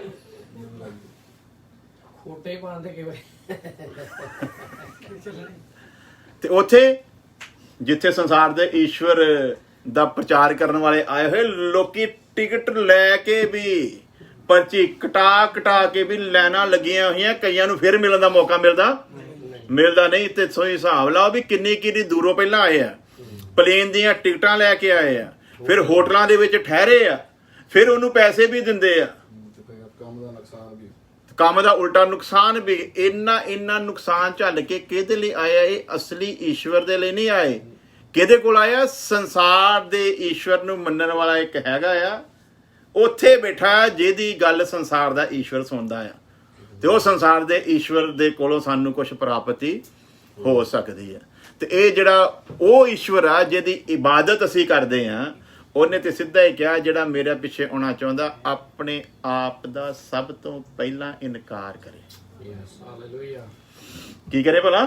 ਆਪਣੇ ਆਪ ਦਾ ਸਭ ਤੋਂ ਪਹਿਲਾਂ। ਜਿਹਨੇ ਆਪਣੇ ਆਪ ਦਾ ਇਨਕਾਰ ਕਰਿਆ ਉਹ 4,000 ਕਿਲੋਮੀਟਰ ਦੀ ਟਿਕਟ ਕਟਾ ਕੇ ਜਾਊ। ਉਹਨੂੰ ਤੇ ਲੈਣਾ ਹੀ ਕੁਛ ਨਹੀਂ। ਉਹਨੂੰ ਤੇ ਪਤਾ ਮੈਂ ਜਿੱਥੇ ਬੈਠ ਗਿਆ ਉੱਥੇ ਹੀ ਉਹ ਮੌਜੂਦ ਆ। ਉਹ ਕਿੱਥੇ ਆ ਭਲਾ? ਇਸੇ ਕਰਕੇ ਸਾਧੂ ਸੁੰਦਰ ਸਿੰਘ ਵਰਗੇ ਬੰਦੇ ਘਰ ਬਾਹਰ ਛੱਡ ਕੇ ਤੇ ਜਾ ਬੈਠੇ ਨਾ ਕਸ਼ਮੀਰ ਵਰਗੇ, ਸ਼੍ਰੀਨਗਰ ਵਰਗੇ ਇਲਾਕਿਆਂ ਦੇ ਵਿੱਚ ਜਿੱਥੇ ਨਹੀਂ ਕਦੀ ਪ੍ਰਚਾਰ ਪਹੁੰਚਿਆ ਸੀ। ਉਹਨਾਂ ਲੋਕਾਂ ਤੱਕ ਕਲਾਮ ਲੈ ਕੇ ਪਹੁੰਚੇ ਕਾਹਦੇ ਨਹੀਂ ਭਲਾ? ਉਹਨਾਂ ਨੂੰ ਅਸਲੀ ਈਸ਼ਵਰ ਦੀ ਪਹਿਚਾਣ ਸੀ ਔਰ ਚਾਹੁੰਦੇ ਸੀ ਇਹ ਅਸਲੀ ਈਸ਼ਵਰ ਲੋਕਾਂ ਤੱਕ ਪਹੁੰਚ ਜਾਵੇ। ਇਸ ਲਈ ਉਹਨਾਂ ਨੇ ਜ਼ਿੰਦਗੀ ਨੂੰ ਪਿਆਰੀ ਸਮਝਿਆ। ਨਹੀਂ, ਅਸੀਂ ਪਿਛਲੇ ਦਿਨ ਸਿੱਖਿਆ ਸੀ ਨਾ, ਉਹਨਾਂ ਵਿੱਚੋਂ ਬਹੁਤਿਆਂ ਨੇ ਮੌਤ ਨੂੰ ਵੀ ਕਬੂਲ ਕੀਤਾ ਤੇ ਕੁਝ ਛੁਟਕਾਰਾ ਨਾ ਚਾਹਿਆ। ਕੀ ਕੀਤਾ ਭਲਾ? ਉਹ ਦੀਵਾਨੇ ਸੀ, ਨਾ ਉਹਨਾਂ ਨੂੰ ਪਾਕ ਰੂਹ ਮਿਲਿਆ ਸੀ, ਨਾ ਉਹਨਾਂ ਦਾ ਨਵਾਂ ਜਨਮ ਹੋਇਆ ਸੀਗਾ। ਯਿਸੂ ਮਸੀਹ ਦੇ ਆਉਣ ਤੋਂ ਪਹਿਲਾਂ ਉਹ ਐਸੇ ਪਰਮੇਸ਼ਵਰ ਦੇ ਦੀਵਾਨੇ ਸੀ। ਲਿਖਿਆ ਵੀ ਉਹਨਾਂ ਨੇ ਹੱਸਦਿਆਂ ਮੌਤ ਨੂੰ ਕਬੂਲ ਕੀਤਾ ਤੇ ਇਸ ਤੋਂ ਉਹਨਾਂ ਨੇ ਛੁਟਕਾਰਾ ਵੀ ਨਹੀਂ ਚਾਹਿਆ। ਉਹਨਾਂ ਨੇ ਪ੍ਰਾਰਥਨਾ ਨਹੀਂ ਕੀਤੀ, ਪ੍ਰਭੂ ਜੀ ਇਸ ਮੌਤ ਤੋਂ ਸਾਨੂੰ ਬਚਾ ਲਾ। ਪ੍ਰਾਰਥਨਾ ਕੀਤੀ, ਬਲਕਿ ਕੀ ਲਿਖਿਆ? ਉਹ ਹੱਸਦੇ ਕੁਰਬਾਨ ਕਿਹਾ ਨਾ ਸ਼ਦਰਕ ਮੇਸ਼ਕ ਚੈਲੰਜ ਨਾ ਬਾਦਸ਼ਾਹ ਨੂੰ, ਕਹਿੰਦੇ ਤੈਨੂੰ ਇੱਕ ਗੱਲ ਦੇ ਰਹੀ, ਅਸੀਂ ਬਾਤ ਕਰਦੇ ਸਰਵ ਸ਼ਕਤੀਮਾਨ ਪਰਮੇਸ਼ਵਰ ਆ, ਸਭ ਕੁਝ ਕਰਨ ਦੀ ਕੁਦਰਤ ਰੱਖਦਾ, ਬਚਾਉਣ ਦੀ ਕੁਦਰਤ ਵੀ ਰੱਖਦਾ ਆ, ਪਰ ਉਹ ਸਾਨੂੰ ਬਚਾਵੇ ਤੇ ਭਾਵੇਂ। ਉਹਨਾਂ ਨੇ ਉੱਥੇ ਗਿੜਗੜਾਏ, ਹੇ ਪਰਮੇਸ਼ਵਰ ਅੱਗ ਦੀ ਭੱਠੀ ਸਾਹਮਣੇ ਪਈ, ਬਾਦਸ਼ਾਹ ਉਹੀ ਹੁਕਮ ਉਹਨੇ ਕਰ ਦਿੱਤਾ ਤੇ ਫੜ ਕੇ ਸੁੱਟਣ ਵਾਲੇ ਆ ਖੜੇ ਹੋ, ਤੇ ਹੁਣ ਤੂੰ ਕੋਈ ਕ੍ਰਿਸ਼ਮਾ ਦਿਖਾ, ਜਾਂ ਤੇ ਬਾਦਸ਼ਾਹ ਦੇ ਮੂੰਹ ਦੇ ਪੈਰਾ ਬਣਾ ਤੇ ਉਹ ਆਪਣਾ ਆਰਡਰ ਵਾਪਸ ਲਵੇ, ਜਾਂ ਇਹਨਾਂ ਦੇ ਮਨ 'ਚ ਦਇਆ ਪਾਓ ਜਿਨ੍ਹਾਂ ਨੇ ਸਾਨੂੰ ਚੁੱਕ ਕੇ ਸੁੱਟਣਾ ਆ, ਤੇ ਜਾਵੇ ਸਾਡੇ ਲਈ ਕੋਈ ਉਪਾਏ ਕਰ ਦੇ ਤੇ ਅਸੀਂ ਬਚ ਜਾਈਏ। ਕੀ ਕਹਿੰਦੇ ਭਲਾ? ਸਾਡਾ ਖੁਦਾ ਸਾਨੂੰ ਬਚਾਵੇ ਤੇ ਭਾਵੇਂ। ਹੁਣ ਜਿਹੜਾ ਇੱਥੋਂ ਤੱਕ ਬੰਦਾ ਫੈਸਲਾ ਲੈ ਕੇ ਬੈਠਾ ਆ, ਉਹਨੂੰ ਕੋਈ ਚੀਜ਼ ਤੋੜ ਸਕਦੀ, ਉਹਨੂੰ ਕੋਈ ਚੀਜ਼ ਹਰਾ ਸਕਦੀ, ਉਹਨੂੰ ਕੋਈ ਚੀਜ਼ ਡਰਾ ਸਕਦੀ? ਇਹਨਾਂ ਨੇ ਇੱਥੇ ਆ ਕੇ ਪ੍ਰਾਰਥਨਾ ਕਿਉਂ ਨਹੀਂ ਕੀਤੀ? ਉਹਨਾਂ ਨੂੰ ਪਤਾ ਸੀ ਨਾ, ਨਾ ਕੀ ਕਿਹਾ ਉਹਨਾਂ ਨੇ? ਸ਼ਬਦ ਕੀ ਆ? ਸਾਡਾ ਪਰਮੇਸ਼ਵਰ ਸਾਨੂੰ ਬਚਾਵੇ ਭਾਵੇਂ, ਪਰ ਤੇਰੀ ਗੱਲ ਨਹੀਂ ਮੰਨਣੀ। ਕਿਉਂਕਿ ਇਹ ਸਿਰ ਜਿਹੜਾ ਆ, ਇਹ ਸਾਡੇ ਉਸ ਸਰਵ ਸ਼ਕਤੀਮਾਨ ਪਰਮੇਸ਼ਵਰ ਦੇ ਅੱਗੇ ਹੀ ਝੁਕ ਸਕਦਾ, ਨਾ ਤੇਰੇ ਅੱਗੇ ਤੇ ਨਾ ਤੇਰੀ ਬਣਾਈ ਮੂਰਤ ਦੇ ਅੱਗੇ ਝੁਕ ਸਕਦਾ। ਇਹ ਨਹੀਂ ਝੁਕਣਾ, ਕਹਿੰਦੇ ਇਹ ਉਹਦੇ ਅੱਗੇ ਝੁਕ ਸਕਦਾ ਆ। ਇਸ ਕਰਕੇ ਹੁਣ ਮੌਤ ਕਬੂਲ ਆ, ਪਰ ਤੇਰੀ ਗੱਲ ਮੰਨਣੀ ਕਬੂਲ ਨਹੀਂ। ਸੇਮ ਆ ਗਈ ਨਾ, ਯਿਸੂ ਮਸੀਹ ਕਹਿੰਦਾ ਜੇ ਤੂੰ ਝੁਕ ਕੇ ਸਜਦਾ ਕਰੇ ਤੇ ਸਭ ਕੁਝ ਮੈਂ ਤੈਨੂੰ। ਇਹ ਵੀ ਇਹਨਾਂ ਦਾ ਕੰਮ ਕੀ ਸੀਗਾ? ਦਿਖਾਵੇ ਦੇ ਲਈ ਕਹਿੰਦੇ ਚਲੋ ਪਰਮੇਸ਼ਰ ਤੂੰ ਜਾਣੀ ਜਾਣਾ, ਤੂੰ ਦਿਲਾਂ ਤੇ ਗੁਰਦਿਆਂ ਜਾਂਚ ਵਾਲਾ ਖੁਦਾ, ਤੈਨੂੰ ਪਤਾ ਪਰ ਦਿਲੋਂ ਦੇ ਝੁਕਣ ਲੱਗੇ, ਪਰ ਹੁਣ ਜਾਣ ਦਾ ਸਵਾਲ ਆ। ਤੇ ਆਪਾਂ ਇਹਨਾਂ ਦਿਖਾਉਣ ਦੇ ਮਾੜਾ ਸਜਦਾ ਕਰ ਦਿੰਦੇ ਆ, ਤੇ ਬਾਅਦ ਤੂੰ ਤੇ ਜਾਣੀ ਜਾਣ ਹੈਗਾ, ਤੂੰ ਤੈਨੂੰ ਪਤਾ ਤਾਂ ਹੈਗਾ ਅਸੀਂ ਝੁਕਣਾ ਚਾਹੁੰਦੇ ਤੇ ਨਹੀਂਗੇ, ਪਰ ਹੁਣ ਜ਼ਿੰਦਗੀ ਵੀ ਤੇ ਹੈਗੀ ਨਾ। ਜੇ ਜੀਵਾਂਗੇ ਤੇ ਲਈ ਕੁਛ ਕਰਾਂਗੇ, ਜੇ ਜੀਂਦੇ ਰਵਾਂਗੇ ਤੇ ਕੱਲ ਨੂੰ ਕੁਛ ਕਰ ਸਕਦੇ, ਕਿਸੇ ਨੂੰ ਕੋਈ ਦੱਸਾਂਗੇ, ਤੇ ਜੇ ਅਸੀਂ ਮਾਰੀਏ ਫਿਰ ਤੇ ਕੰਮ ਹੀ ਖਰਾਬ ਹੋ ਜਾਣਾ। ਫਿਰ ਤੇਰਾ ਪ੍ਰਚਾਰ ਕੌਣ ਕਰੂਗਾ? ਫਿਰ ਲੋਕਾਂ ਕੋਲ ਗੱਲਾਂ ਕੌਣ ਲੈ ਕੇ ਜੋ? ਫਿਰ ਇੰਨਾ ਬਖੇੜਾ ਜਿਹੜਾ ਆ ਉਹ ਸਾਰਾ ਮਤਲਬ ਫਿਰ ਸਾਂਭੂਗਾ ਕੌਣ? ਇਸ ਲਈ ਤੂੰ ਸਾਨੂੰ ਕਿਸੇ ਨਾ ਕਿਸੇ ਤਰ੍ਹਾਂ ਬਚਾ, ਤੇ ਅਸੀਂ ਹੁਣ ਮਾੜਾ ਕਿ ਇਹਨੂੰ ਖੁਸ਼ ਕਰ ਦਈਏ ਤੇ ਅਸੀਂ ਝੁਕ ਜਾਂਦੇ ਹਾਂ। ਆਪਾਂ ਏਦਾਂ ਹੀ ਕਰਦੇ ਹਾਂ ਨਾ, ਜਗ੍ਹਾ ਤੇ ਥੋੜੇ ਲਾਲਚਾਂ ਵਾਸਤੇ, ਥੋੜੇ ਸਵਾਰਥਾਂ ਦੇ ਵਾਸਤੇ ਅਸੀਂ ਕੀ ਕਰਦੇ ਭਲਾ? ਜਦੋਂ ਅਸੀਂ ਥੋੜੇ ਲਾਲਚਾਂ ਤੇ ਥੋੜੇ ਸਵਾਰਥਾਂ ਦੇ ਵਾਸਤੇ ਝੁਕ ਜਾਂਦੇ ਹਾਂ, ਉਦੋਂ ਸਾਡੇ ਪਰਮੇਸ਼ਵਰ ਨੂੰ ਜਿੰਨੀ ਨਮੋਸ਼ੀ ਸਹਿਣੀ ਪੈਂਦੀ ਨਾ, ਅਸੀਂ ਕਲਪਨਾ ਨਹੀਂ ਕਰ ਸਕਦੇ। ਤੇ ਫਿਰ ਉਸ ਪਰਮੇਸ਼ਵਰ ਨੂੰ ਇੰਨੀ ਨਮੋਸ਼ੀ ਦਵਾ ਕੇ ਅਸੀਂ ਕਿੱਦਾਂ ਕਹਿੰਦੇ ਵੀ ਉਹਨੇ ਸਾਡੀ ਦੁਆ ਸੁਣੀ ਹੈ ਤੇ ਕੰਮ ਕੀਤਾ। ਉਸ ਪਰਮੇਸ਼ਵਰ ਨੂੰ ਜਿਹਨੂੰ ਅਸੀਂ ਆਏ ਦਿਨ ਲੋਕਾਂ ਦੇ ਵਿੱਚ ਜਲੀਲ ਕਰਾਉਂਦੇ ਹਾਂ ਆਪ ਆਪਣੇ ਹੱਥੀ ਆਪਣੇ ਕਰਮਾਂ ਤੋਂ, ਤੇ ਇਹ ਕਿਹੜੇ ਮੂੰਹ ਦੇ ਨਾਲ ਅਸੀਂ ਗਵਾਹੀ ਦਿੰਦੇ ਹਾਂ ਵੀ ਉਹ ਪਰਮੇਸ਼ਵਰ ਨੇ ਮੇਰੀ ਦੁਆ ਸੁਣ ਕੇ ਆਹ ਕੰਮ ਕੀਤਾ? ਮੂਰਖ ਸਮਝਦੇ ਸੀ ਪਰਮੇਸ਼ਵਰ ਨੂੰ। ਜਿਸ ਪਰਮੇਸ਼ਵਰ ਦੀ ਵਿਵਸਥਾ ਦੇ ਅਸੀਂ ਲਾਗਿਓਂ ਵੀ ਨਹੀਂ ਲੰਘਣਾ ਚਾਹੁੰਦੇ, ਜਿਸ ਪਰਮੇਸ਼ਵਰ ਦੀ ਵਿਵਸਥਾ ਨੂੰ ਪੂਰਾ ਕਰਨ ਦਾ ਸਾਡਾ ਮਨ ਵੀ ਬਿਲਕੁਲ ਨਹੀਂ ਆ, ਤੇ ਫਿਰ ਅਸੀਂ ਇਹ ਗਵਾਹੀ ਕਿਹੜੇ ਮੂੰਹ ਦੇ ਨਾਲ ਦਿੰਦੇ ਆ? ਜਦ ਕਿ ਸਾਨੂੰ ਪਤਾ ਕਿ ਉਹ ਤੇ ਕਹਿੰਦਾ ਮੇਰੀ ਤੇ ਖਰਿਆਂ ਦੀ ਪ੍ਰਾਰਥਨਾ ਦੇ ਉੱਤੇ ਨਜ਼ਰ ਰਹਿੰਦੀ ਆ, ਤੇ ਮੈਂ ਖਰਿਆਂ ਦੀਆਂ ਦੁਆਵਾਂ ਨੂੰ ਸੁਣ ਕੇ ਤੇ ਉਹਨਾਂ ਦਾ ਕੀ ਕਰਦਾ ਹੈ? ਜਵਾਬ ਦਿੰਦਾ ਹੈ। ਤੇ ਲੋਕੀ ਤੇ ਮੇਰੇ ਜੀਵਨ ਤੋਂ ਵਾਕਿਫ ਆ। ਜਦੋਂ ਮੈਂ ਸਟੇਜ ਤੇ ਖੜਾ ਹੋ ਕੇ ਇਹ ਗੱਲ ਕਹੂੰਗਾ ਵੀ ਪਰਮੇਸ਼ਵਰ ਨੇ ਮੇਰੀ ਪ੍ਰਾਰਥਨਾ ਸੁਣ ਕੇ ਤੇ ਮੇਰੇ ਉੱਤੇ ਰਹਿਮ ਕੀਤਾ ਆ, ਅਗਲਾ ਮੇਰੇ ਪਰਮੇਸ਼ਵਰ ਦੇ ਪ੍ਰਤੀ ਉਹਦੇ ਮਨ ਦੇ ਵਿੱਚ ਨਫ਼ਰਤ ਨਹੀਂ ਆਊਗੀ? ਇਹ ਕਿੱਦਾਂ ਦਾ ਪਰਮੇਸ਼ਵਰ ਹੈ? ਇਹ ਕੱਲ ਜੇ ਸਾਡੇ ਨਾਲ ਮਿਲ ਕੇ ਇਸ ਕਿਸਮ ਦਾ ਗੁਨਾਹ ਕਰਕੇ ਆਇਆ, ਤੇ ਅੱਜ ਇਹ ਪੁਲਪਟ ਤੇ ਖੜਾ ਹੋ ਕੇ ਗਵਾਹੀ ਦੇਣ ਡਿਆ, ਤੇ ਜੇ ਏਦਾਂ ਦੇ ਨੇ ਵੀ ਅਜੇ ਵੀ ਪਰਮੇਸ਼ਵਰ ਸੁਣਦਾ ਪਿਆ, ਤੇ ਫਿਰ ਪਰਮੇਸ਼ਵਰ ਦੇ ਬਾਰੇ ਸਾਨੂੰ ਸੋਚਣਾ ਪੈਣਾ, ਇਹਦੀ PhD ਕਰੀਏ ਫਿਰ, ਹਨਾ? ਕਿਉਂਕਿ ਉਹ ਤੇ ਕਹਿੰਦਾ ਮੇਰੀ ਖਰਿਆਂ ਦੀਆਂ ਗੱਲਾਂ ਤੇ ਮੇਰੇ ਕੰਨ ਲੱਗੇ, ਤੇ ਉਹਨਾਂ ਦੀ ਮੈਂ ਪ੍ਰਾਰਥਨਾ ਨੂੰ ਸੁਣਦਾ। ਸੋ ਅਸੀਂ ਆਪਣੇ ਤਰੀਕੇ ਦੇ ਨਾਲ ਫਿਰ ਪਰਮੇਸ਼ਵਰ ਦੀ ਗਵਾਹੀ ਦੇ ਰਹੇ ਕਿ ਉਹਨੂੰ ਜਲੀਲ ਕਰ ਰਹੇ ਹਾਂ। ਅਸੀਂ ਤਾਂ ਪਰਮੇਸ਼ਵਰ ਸ਼ਰਮਿੰਦਾ ਕਰ ਰਹੇ ਨਾ, ਕਿਉਂਕਿ ਜਿਹਨਾਂ ਲੋਕਾਂ ਦੇ ਸਾਹਮਣੇ ਅਸੀਂ ਖੜੇ ਹੋ ਕੇ ਪੁਲਪਟ ਤੇ ਗਵਾਹੀ ਦਿੰਦੇ, ਉਹਨਾਂ ਲੋਕਾਂ ਨੂੰ ਸਾਡੀ ਜ਼ਿੰਦਗੀ ਦੇ ਬਾਰੇ ਪਤਾ ਹੈ, ਉਹ ਸਾਡੀ ਜ਼ਿੰਦਗੀ ਤੋਂ ਚੰਗੀ ਤਰ੍ਹਾਂ ਵਾਕਿਫ ਆ, ਤੇ ਅਸੀਂ ਉਹਨਾਂ ਦੇ ਸਾਹਮਣੇ ਕਹਿ ਰਹੇ ਪਰਮੇਸ਼ਵਰ ਨੇ, ਮੈਂ ਰਾਤੀ ਪ੍ਰਾਰਥਨਾ ਕੀਤੀ ਤੇ ਪਰਮੇਸ਼ਵਰ ਨੇ ਮੇਰੀ ਦੁਆ ਦਾ ਜਵਾਬ ਵੀ ਦੇ ਦਿੱਤਾ। ਇਹਦਾ ਮਤਲਬ ਆ ਕੋਈ ਦੂਸਰਾ ਈਸ਼ਵਰ ਕੰਮ ਕਰ ਰਿਹਾ ਆ।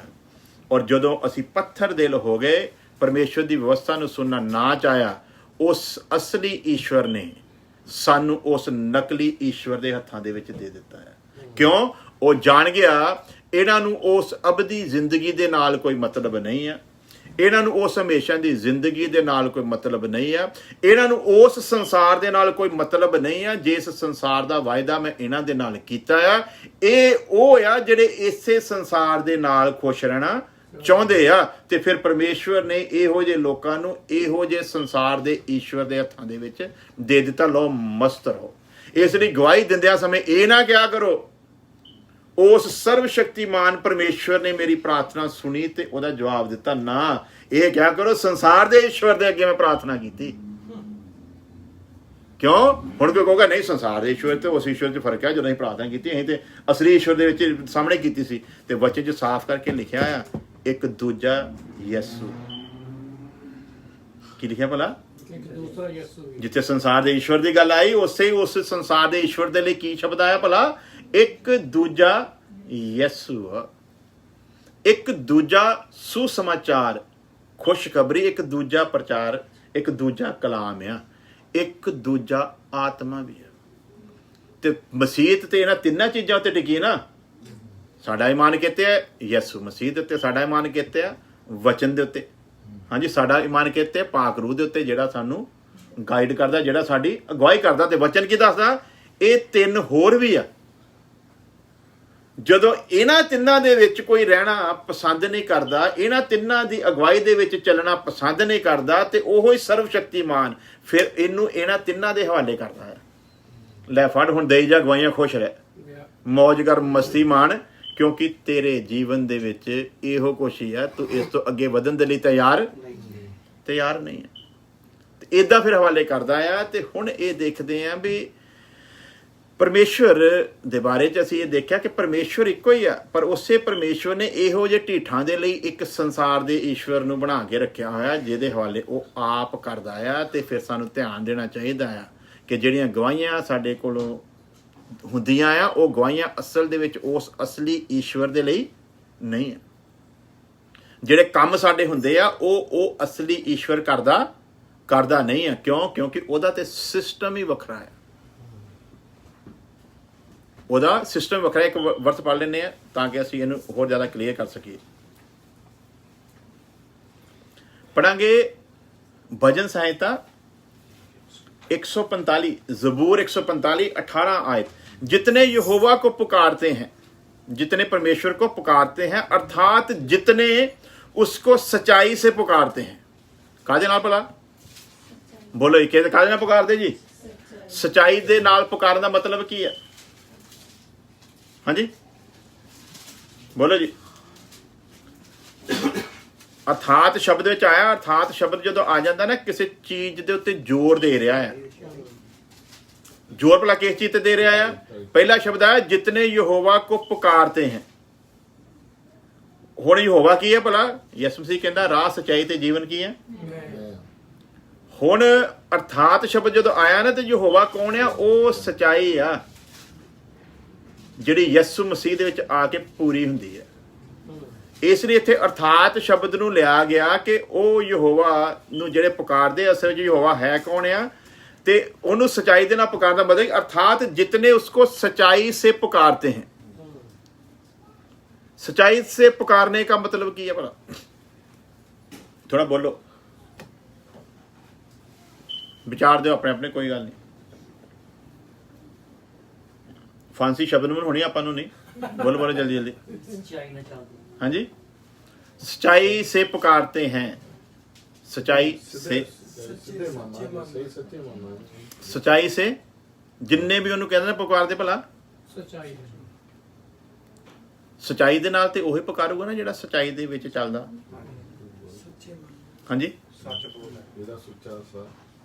ਤੇ ਹੁਣ ਜੇ ਸਾਨੂੰ ਲੱਗਦਾ ਵੀ ਸਾਡੀ ਕੋਈ ਪ੍ਰਾਰਥਨਾ ਸੁਣੀ ਗਈ ਹੈ ਤੇ ਅਸੀਂ ਇਹ ਦੇਖੀਏ ਅਸੀਂ ਸੱਚਾਈ ਨਾਲ ਚੱਲਣ ਵਾਲੇ ਹੈਗੇ ਹਾਂ। ਕਿਉਂਕਿ ਵਚਨ ਤੇ ਕਹਿੰਦਾ ਜਿਹੜੇ ਸੱਚਾਈ ਦੇ ਨਾਲ ਪੁਕਾਰਦੇ ਨਾ ਉਹਨਾਂ ਦੀ ਪ੍ਰਾਰਥਨਾ ਦਾ ਉਹ ਜਵਾਬ ਦਿੰਦਾ ਆ। ਤੇ ਫਿਰ ਸਾਨੂੰ ਆਪਣੇ ਉੱਤੇ ਗੌਰ ਕਰਨਾ ਪੈਣਾ ਵੀ ਜਿਹੜੀ ਚੀਜ਼ ਦੀ ਅਸੀਂ ਗਵਾਹੀ ਦਿੱਤੀ ਹੈ ਵੀ ਮੈਂ ਪੁਕਾਰਿਆ ਸੀਗਾ, ਤੇ ਕੀ ਮੈਂ ਸੱਚਾਈ ਦੇ ਨਾਲ ਪੁਕਾਰਿਆ ਸੀ? ਕਿਉਂਕਿ ਸੱਚਾਈ ਦੇ ਨਾਲ ਪੁਕਾਰੇ ਜਾਣ ਦਾ ਮਤਲਬ ਹੈਗਾ ਜਿਹੜਾ ਸੱਚਾਈ ਦੇ ਵਿੱਚ ਚੱਲਦਾ ਆ ਉਹਦੀ ਸੁਣਦਾ ਆ। ਉਹਦੇ ਮੂੰਹ ਤੋਂ ਨਿਕਲਣ ਵਾਲੇ ਕਿਸੇ ਵਾਕ ਨੂੰ ਮਿੱਟੀ ਦੇ ਵਿੱਚ ਮਿਲਣ ਦਿੰਦਾ ਨਹੀਂ ਆ। ਤੇ ਅੱਗੇ ਲਿਖਿਆ ਉਨ ਸਭੋਂ ਕੇ ਵੈ ਨਿਕਟ ਆ, ਜਿਹੜੇ ਸਚਾਈ ਦੇ ਨਾਲ ਪੁਕਾਰਦੇ ਉਹਨਾਂ ਦੇ ਕੀ ਹੈ ਭਲਾ ਉਹ ਨੇੜੇ ਆ। ਉਹਨਾਂ ਦੇ ਨੇੜੇ ਆ। ਤੇ ਇਹਦਾ ਮਤਲਬ ਜਿਹੜੇ ਸਚਾਈ ਦੇ ਨਾਲ ਪੁਕਾਰਦੇ ਨਹੀਂ ਉਹਨਾਂ ਤੋਂ ਤੇ ਫਿਰ ਦੂਰ ਆ ਨਾ। ਦੂਜਾ ਸ਼ਬਦ ਤੇ ਫਿਰ ਇਹ ਆ ਉਹਨਾਂ ਤੋਂ ਦੂਰ ਆ। ਤੇ ਜਦੋਂ ਉਹਨਾਂ ਤੋਂ ਦੂਰ ਆ ਤੇ ਫਿਰ ਅਸੀਂ ਕਿੱਦਾਂ ਕਹੀਏ ਵੀ ਇਹ ਜਿਹੜੀ ਗਵਾਹੀ ਦੇ ਰਿਹਾ ਇਹ ਉਸੇ ਪਰਮੇਸ਼ਵਰ ਨੇ ਸੁਣ ਕੇ ਇਹਦੀ ਜ਼ਿੰਦਗੀ 'ਚ ਕੰਮ ਕੀਤਾ। ਇਹਦਾ ਮਤਲਬ ਇਹ ਆਪਣੇ ਚਿੱਤੋਂ ਪੁਕਾਰਦਾ ਕਿਹਨੂੰ ਆ ਭਲਾ? ਸੱਚੇ ਨੂੰ। ਆਪਣੇ ਚਿੱਤੋਂ ਪੁਕਾਰਦਾ ਅਸਲੀ ਨੂੰ ਆ, ਪਰ ਇਹਨੇ ਅਸਲੀ ਦੀ ਅਗਵਾਈ ਦੇ ਵਿੱਚ ਚੱਲਣਾ ਕਬੂਲ ਨਹੀਂ ਕੀਤਾ। ਇਸ ਲਈ ਉਸ ਅਸਲੀ ਨੇ ਆਪ ਹੀ ਇਹਨੂੰ ਕਿਹਦੇ ਹੱਥ ਦਿੱਤਾ ਭਲਾ? ਨਕਲੀ ਹੱਥ। ਇਸੇ ਤਰ੍ਹਾਂ ਲਿਖਿਆ ਥੈਸਲੋਨੀਕੇ ਦੇ ਵਿੱਚ, ਜਦੋਂ ਪਰਮੇਸ਼ਵਰ ਨੂੰ ਉਹਨਾਂ ਨੇ ਆਪਣੀ ਪਹਿਚਾਨ ਦੇ ਵਿੱਚ ਰੱਖਣਾ ਉਹਨਾਂ ਨੇ ਜਾਇਜ਼ ਨਾ ਸਮਝਿਆ ਤੇ ਪਰਮੇਸ਼ਵਰ ਨੇ ਕੀ ਕੀਤਾ ਭਲਾ? ਰੋਮੀਓ ਦੇ ਵਿੱਚ ਹੀ ਥੈਸਲੋਨੀਕੇ ਸਾਫ਼ ਕਰਕੇ ਲਿਖਿਆ, ਪਰਮੇਸ਼ਵਰ ਨੇ ਇਹੋ ਜਿਹੇ ਲੋਕਾਂ ਨੂੰ ਆਪ ਗੁੰਮਰਾਹ ਕਰਨ ਵਾਲੇ ਆਤਮਾ ਦੇ ਹੱਥ ਦੇ ਵਿੱਚ ਦੇ ਦਿੱਤਾ। ਕਿਹਦੇ ਹੱਥ ਵਿੱਚ? ਗੁੰਮਰਾਹ ਕਰਨ। ਇਸ ਕਰਕੇ ਆ ਜਿਹੜੀਆਂ ਗਵਾਈਆਂ ਸੁਣਦੇ ਨਾ, ਇਹ ਧਿਆਨ ਰੱਖਿਆ ਕਰੋ ਜੇ ਤੇ ਜੀਵਨ ਸੱਚਾ ਤੁਹਾਨੂੰ, ਕਿਉਂਕਿ ਜਦੋਂ ਲਿਖਿਆ ਵੀ ਜਿਹੜਾ ਨਗਰ ਪਹਾੜ ਦੇ ਉੱਤੇ ਵਸਿਆ ਹੋਇਆ ਆ, ਜਿਹੜਾ ਘਰ ਪਹਾੜ ਦੇ ਉੱਤੇ ਬਣਿਆ ਹੋਇਆ ਆ, ਉਹ ਕਿੱਥੋਂ ਦਿਖਦਾ ਭਲਾ? ਤੇ ਜੇ ਸਾਡਾ ਜੀਵਨ ਜਿਹੜਾ ਆ ਉਹ ਮਸੀਹ ਦੇ ਵਿੱਚ ਠੀਕ ਆ ਤੇ ਫਿਰ ਦੂਰੇ ਦਿਸਦਾ ਹੈ। ਹਾਂਜੀ, ਫਿਰ ਦਿਖਾਉਣ ਦੀ ਲੋੜ ਨਹੀਂ ਆ। ਤੇ ਹੁਣ ਅਸੀਂ ਦੇਖਦੇ ਆ ਵੀ ਗੁੰਮਰਾਹ ਕਰਨ ਵਾਲੇ ਆਤਮਾ ਦੇ ਹਵਾਲੇ ਕਿਹਨੇ ਕੀਤਾ ਭਲਾ? ਉਹ ਖੁਦ ਪਰਮੇਸ਼ਵਰ ਨੇ ਕੀਤਾ ਆ। ਤੇ ਹੁਣ ਜਿਹੜੀ ਗਵਾਹੀ ਅਸੀਂ ਸੁਣਦੇ ਆ ਫਿਰ ਸਾਨੂੰ ਫੱਟ ਪਤਾ ਲੱਗ ਜਾਂਦੀ ਆ ਇਹ ਗੁੰਮਰਾਹ ਕਰਨ ਵਾਲੇ ਆਤਮਾ ਦੇ ਵਸ ਦੇ ਵਿੱਚ ਪਿਆ ਹੋਇਆ ਸ਼ਖਸ ਹੈ ਜਾਂ ਕਿ ਅਸਲੀ ਪਰਮੇਸ਼ਵਰ ਨੇ ਇਹਦੇ ਜੀਵਨ ਦੇ ਵਿੱਚ ਕੰਮ ਕੀਤਾ ਹੈ। ਇੱਕਦਮ ਪਤਾ ਲੱਗ ਜਾਂਦਾ। ਅੱਜ ਇਸੇ ਕਰਕੇ ਕਲੀਸਿਆਵਾਂ ਵਧਣ ਰਹੀਆਂ ਨਾ। ਲੋਕੀ ਕਹਿੰਦੇ ਪ੍ਰਭੂ ਦਾ ਬੜਾ ਕੰਮ, ਬੜਾ ਰੈਵੀਲੇਸ਼ਨ ਆਇਆ, ਬੜੀ ਕਹਿੰਦੇ ਬੇਦਾਰੀ ਆਈ ਹੋਈ ਆ। ਜਲੰਧਰ ਦੇ ਵਿੱਚ ਕੋਈ ਜਾਣਦਾ ਨਹੀਂ ਸੀ, ਘਰ ਘਰ ਦੇ ਵਿੱਚ ਯਿਸੂ ਮਸੀਹ ਪਹੁੰਚ ਗਿਆ ਆ। ਘਰ ਘਰ ਦੇ ਵਿੱਚ ਯਿਸੂ ਮਸੀਹ ਨਹੀਂ ਪਹੁੰਚਿਆ, ਇਹ ਤੇ ਜਿਹੜੇ ਵਚਨ ਨੂੰ ਜਾਣਦੇ ਉਹਨਾਂ ਨੂੰ ਪਤਾ ਆ ਵੀ ਵਚਨ ਦੀ ਬਰਬਾਦੀ ਕਿੰਨੇ ਲੈਵਲ ਤੱਕ ਪਹੁੰਚੀ ਹੈ। ਵਚਨ ਬੇਇੱਜ਼ਤ ਕਿੱਡੇ ਵੱਡੇ ਲੈਵਲ ਤੇ ਹੋ ਰਿਹਾ ਆ। ਕਿਵੇਂ ਯਿਸੂ ਮਸੀਹ ਦੇ ਸਾਰੇ ਮਕਸਦ ਨੂੰ ਵਿਰੋਧੀ ਮਸੀਹ ਖਤਮ ਕਰਦਾ ਜਾ ਰਿਹਾ। ਤੇ ਲੋਕੀ ਕਿਸ ਚੀਜ਼ ਭਲਾ ਖੁਸ਼ ਆ? ਹੱਥਾਂ ਦੇ ਉੱਤੇ ਤੇਲ ਆ ਗਿਆ ਜੀ, ਇਹ ਜੇ ਹੱਥਾਂ ਦੇ ਵਿੱਚੋਂ ਸੋਨਾ ਨਿਕਲਣ ਲੱਗ ਪਿਆ ਜੀ। ਇਹ ਆਹ ਦੇਖੋ ਜੀ, ਤੁਹਾਨੂੰ ਹੁਣ ਦਿਖਾਉਂਦੇ ਆ, ਦੇਖਿਓ ਭਲਾ ਤੇਲ ਆਉਂਦਾ। ਆਇਓ ਚੈੱਕ ਕਰੋ, ਆਹ ਦੇਖੋ ਆਇਆ ਤੇਲ ਕਿ ਨਹੀਂ ਆਇਆ? ਜਿਹੜਾ ਲਾਇਆ ਉਹੀ ਨਿਕਲਿਆ। ਖਾਨੇ ਇੰਨਾ ਕਾ ਤੇਲ ਦੇ ਤੇ ਭਰੇ ਹੋਏ ਆ।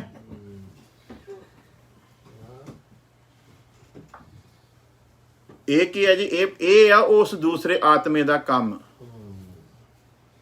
ਦੂਸਰਾ ਆਤਮਾ ਇਹੋ ਜਿਹੇ ਕੰਮ ਕਰਦਾ ਹੈ। ਜਿਹੜਾ ਅਸਲੀ ਆਤਮਾ, ਉਹਨੂੰ ਤੁਹਾਡੇ ਹੱਥਾਂ 'ਚੋਂ ਤੇਲ ਕੱਢਣ ਦੀ ਜ਼ਰੂਰਤ ਉਹਨੂੰ ਜ਼ਰੂਰਤ ਨਹੀਂ ਆ। ਉਹਦਾ ਸਿਰ ਤੇ ਤੇਲ ਪਾ ਕੇ ਦਾੜੀ ਤੱਕ ਆਉਂਦਾ। ਉਹ ਤੇ ਦਾੜੀ ਤੱਕ ਆਉਂਦਾ, ਕੋਰ ਤੱਕ ਲਿਖਿਆ ਹਨਾ। ਕੋਰ ਤੱਕ। ਸੋ ਕਹਿਣ ਤੋਂ ਮੁਰਾਦ ਕੀ ਆ ਵੀ ਅਸੀਂ ਪਹਿਚਾਨਣਾ ਆ ਪ੍ਰਾਰਥਨਾ ਦੇ ਵਿਸ਼ੇ ਦੇ ਨੂੰ। ਜਦੋਂ ਅਸੀਂ ਸਿੱਖਦੇ ਆ ਤੇ ਅਸੀਂ ਨਾਲ ਇਹ ਵੀ ਧਿਆਨ ਰੱਖਣਾ ਆ ਪ੍ਰਾਰਥਨਾ ਕਿਹੜੀ ਸੁਣਦਾ ਹੈ ਤੇ ਕਿਹੜੀ ਨਹੀਂ ਸੁਣਦਾ, ਕਿਹੜੀ ਪ੍ਰਾਰਥਨਾ ਦਾ ਜਵਾਬ ਆਉਂਦਾ ਹੈ ਤੇ ਕਿਹੜੀ ਪ੍ਰਾਰਥਨਾ ਦਾ ਨਹੀਂ ਆਉਂਦਾ। ਤੇ ਜੇ ਜਵਾਬ ਆ ਰਿਹਾ ਆ ਤੇ ਉਹ ਅਸਲੀ ਈਸ਼ਵਰ ਵੱਲੋਂ ਆ ਰਿਹਾ ਹੈ ਜਾਂ ਕਿ ਸੰਸਾਰ ਦਾ ਈਸ਼ਵਰ ਉਹ ਸਭ ਕੁਝ ਕਰੀ ਜਾ ਰਿਹਾ ਆ। ਪ੍ਰਾਰਥਨਾ ਕਰਨ ਵਾਲਾ ਗੁੰਮਰਾਹ ਕਰਨ ਵਾਲੇ ਆਤਮਾ ਦੇ ਸਪੁਰਦ ਤੇ ਨਹੀਂ ਕੀਤਾ ਗਿਆ। ਤੇ ਜਿਹੜਾ ਆਤਮਾ ਗੁੰਮਰਾਹ ਕਰਨ ਵਾਲੇ ਆਤਮਾ ਦੇ ਸਪੁਰਦ ਨਹੀਂ ਕੀਤਾ ਗਿਆ, ਉਹ ਕਦੇ ਵੀ ਸੰਸਾਰ ਦੀਆਂ ਚੀਜ਼ਾਂ ਦੀ ਪ੍ਰਾਰਥਨਾ ਕਰਦਾ ਹੀ ਨਹੀਂ ਹੈ।